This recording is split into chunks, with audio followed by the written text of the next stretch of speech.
நீங்க படம் பார்த்து நல்லா இல்லைன்னா சிறப்புகள் தேடிங்க, அதை பத்தி பரவாயில்ல. I am talking about one great technician. I am not talking about my movie and I will never talk about my movie. என் படம் நல்லா இருந்தால் தான் ஓடணும் அப்படின்றது ரொம்ப தெளிவா இருக்கு. ஆக்சுவலா இந்த படம் விஜய் சேதுபதி தவிர வேற யாருமே இதை பண்ணிருக்க முடியாதுன்னு நினைக்கிறேன். அது எப்படி சொல்லலாம்னா, அவனுக்கு ஒரு ஒரு அப்ப கமல் சார் பண்ணிருக்க முடியாதா? கமல் சார் பண்ணிருக்க முடியாது. அப்ப வேற யாராவது பெரிய ஆக்டர் மனிதன் பண்ண முடியாதா? அமெரிக்கன் பண்ண முடியாது. ஏன்னா when something is written for one person and the person comes inside, I think Vijay Sethupathi வந்து ஒரு ஒரு பெரிய எரிமலை மாதிரி. ஆக்சுவலி நான் முதல்ல தானு சாரை மீட் பண்ணது வந்து நந்தலாலா கதை தான். நந்தலாலா கதை சொன்ன உடனே சாருக்கு ஒண்ணுமே புரியல. ஆக்சுவலா அவர் சொன்னாரு, தம்பி இது வந்து எவ்வளவுப்பா பட்ஜெட் அப்படின்னா, சார் ஒரு ஒரு 4 ரூபாய் 3 ரூபாய் 4 ரூபாய் பட்ஜெட் இருக்கலாம் அப்படின்னாரு. அவர் அப்பதான் சித்திரம் பேசி பார்த்து வந்து ஒரு ஒரு 60 கோடி ரூபாயில எடுக்கலாம்னு சொன்னாரு. அப்ப நான் சொன்னேன், இல்ல சார் அவ்வளவு விஷயமே இங்க இல்ல, கிளைமேக்ஸ்ல ஹெலிகாப்டர்லாம் வரவிடாது சார், ஆக்சுவலி ரொம்ப சாதாரண கதை சார் இது அப்படின்னா. அப்ப விக்ரம்க்கு ரொம்ப பிடிச்சது அந்த கதை. அப்போ ஒரு அட்வான்ஸ் கொடுத்தாரு தானு சார், ஐ திங்க் 50,000 rupees கொடுத்தாரு. இந்த படம் நான் பண்ணலப்பா, ஏன்னா ரொம்ப சின்ன படமா இருக்கு, நான் பண்ணலப்பா அப்படின்னாரு. Of course it's a big loss for me to work with one of the extraordinary greatest actor விக்ரமோட. அது அப்படியே போயிடுச்சு. அதுக்கப்புறம் இந்த 2 வருஷம் கழிச்சு ராம் தானு சார் ஒரு நாள் நான் மீட் பண்ணி, சார் ஒரு கதை வச்சிருக்கேன், ஆமா எனக்கு பண்ணுப்பா அப்படின்னாரு. விஜய் சேதுபதி பண்ணலாம் அப்படின்னாரு. விஜய் சேதுபதி என் கூட வந்து ஒரு படம் 2 நாள் ஒர்க் பண்ணிச்சு அந்த குழந்தை.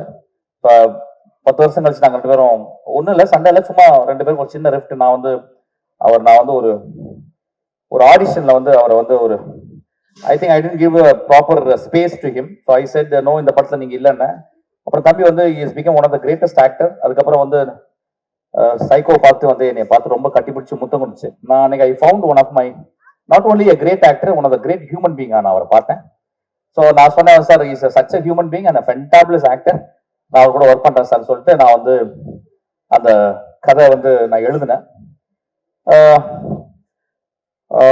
நான் அந்த படம் எழுதுறதுக்கு முந்தி நான் விஜய் சேதுபதி போட்டோ ஒட்டிட்டு பார்த்து எழுதினேன். பெரிய தாடி இருக்கணும். It is about a fallen man actually. ஒரு வாழ்க்கையில அர்த்தம் இல்ல அப்படின்னு முடிஞ்சு போச்சுன்னு நினைச்சுட்டு இருக்க ஒரு கதாபாத்திரம். என்னதான் ஒரு ரைட்டர் எழுதினாலும், என்னதான் ஒரு ப்ரொடியூசர் காசு போட்டு, என்னதான் எல்லா டெக்னீஷியன்ஸ் ஒர்க் பண்ணாலும், அத ஃப்ரண்ட்ல அதை பிரசன்ட் பண்ண போற ஒரு பர்சனாலிட்டி தான் ஆக்டர். ஐ திங்க் இந்த படம் விஜய் சேதுபதி தவிர வேற யாருமே இதை பண்ணிருக்க முடியாதுன்னு நினைக்கிறேன். அது எப்படி சொல்லலாம்னா, அவனுக்கு ஒரு ஒரு அப்ப கமல் சார் பண்ணிருக்க முடியாதா? கமல் சார் பண்ணிருக்க முடியாது. அப்ப வேற யாராவது பெரிய ஆக்டர் மனிதன் பண்ண முடியாதா? அமெரிக்கன் பண்ண முடியாது. ஏன்னா when something is written for one person and the person comes inside, I think Vijay Sethupathi வந்து ஒரு ஒரு பெரிய எரிமலை மாதிரி. ஆக்சுவலி there are places, நான் இப்ப திரும்பி அந்த படம் பார்க்கும்போது, இந்த படம் வந்து நான் நல்லா இருக்கு படம்னு சொல்ல வரல, நான் வந்து என் படத்தை பத்தி பெரிய படம்லாம் பேச வரல. I am talking about one great technician. நீங்க படம் பார்த்து நல்லா இல்லைன்னா சிறப்புகள் தேடிங்க, அதை பத்தி பரவாயில்ல. I am talking about one great technician. I am not talking about my movie and I will never talk about my movie. என் படம் நல்லா இருந்தால் தான் ஓடணும் அப்படின்றது ரொம்ப தெளிவா இருக்கு. ஆக்சுவலா but the extraordinary performance by Vijay Sethupathi, selfless performance. I will never forget.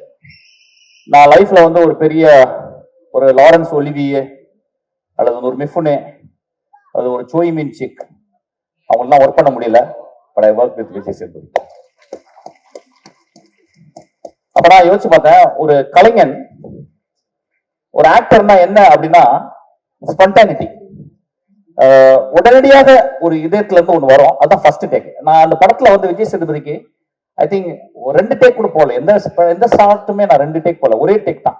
Explain பண்ணுவோம், ஸ்பேஸ் கொடுப்பேன், தம்பி வந்து நிற்கும், கிரகிச்சுக்கும், அப்படியே நிற்கும்.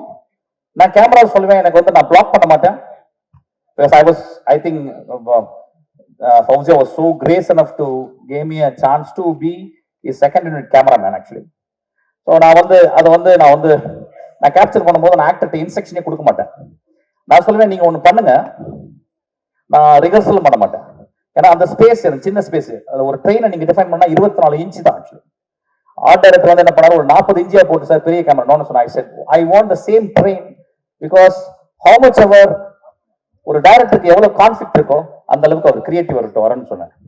ஸோ அந்த மாதிரி வந்து I gave a very small space for Vijay Sethupathi and it's a huge frame.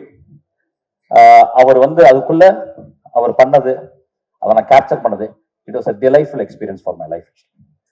I worked with many actors, many great actors like Nasser and few actors, Narayan, all. But I would rate, I would say that in my life I have done one of the extraordinary experience of being a part of Vijay Sethupathis. ஒரு நான் அந்த குரூல நான் வந்து அவருக்கு வந்து instruction கொடுத்துருக்கேன். I am very proud of that Vijay Sethupathi. Thank you so much. And Thanu sir ரொம்ப நன்றி சார். படம் லேட் ஆச்சுன்னா ஒண்ணுமே கவலை சார். இன்னும் 10 வருஷம் நீங்க லேட் பண்ணி நான் கவலைப்பட மாட்டேன் சார். ஏன்னா எனக்கு தெரியும், I know that you love this film, love better than me what I love this film. நீங்க ரொம்ப அந்த நேசிட்டீங்க. there are many ரீசன்ஸ் இருக்கு. நான் வந்து அந்த அளவுக்கு மெச்சூரிட்டி ஆயிட்டேன். ஒரு ப்ரொடியூசர் வந்து லேட் ஆச்சுன்னா அதுக்கு நிச்சயமா காரணம் இருக்கும். நிறைய காரணம் அந்த படத்துல இருந்துச்சு. இப்போ பிசாஸ் ப்ரொடியூசர் இங்க உட்காந்துருக்காரு, பிசாஸ் படம் வரல, but I have done best job and he has gave me a extraordinary space for me to work the best job. So அதனால வந்து அந்த படம் வரும், அந்த படம் வராட்டினாலும் பரவாயில்ல, நான் அவருக்காக வெயிட் பண்ணுவேன். Nothing to talk bad about it. ஏன்னா சினிமா நான் அப்படிதான் பாக்குறேன். சினிமா ஒரு ஆக்ஷனு கட்டுக்குள்ள தான் இருக்கு. கட்டுக்கு அப்புறம் செத்துடுறோம், கட்டுக்கு முன்னால உயிரோட வெளியே வரோம் ஆக்சுவலா. So thank you so much sir. நான் காலத்துக்கு கும்பிட்டுறேன். எனக்கு எந்த ஒரு பிரச்சனையும் கொடுக்கல. ஒரு நாளைக்கு 3 தடவை ஆஃபீஸ்க்கு வருவேங்க.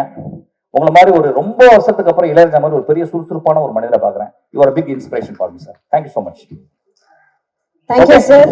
இப்போ எல்லாம் ரெடி ஆயிட்டாங்க.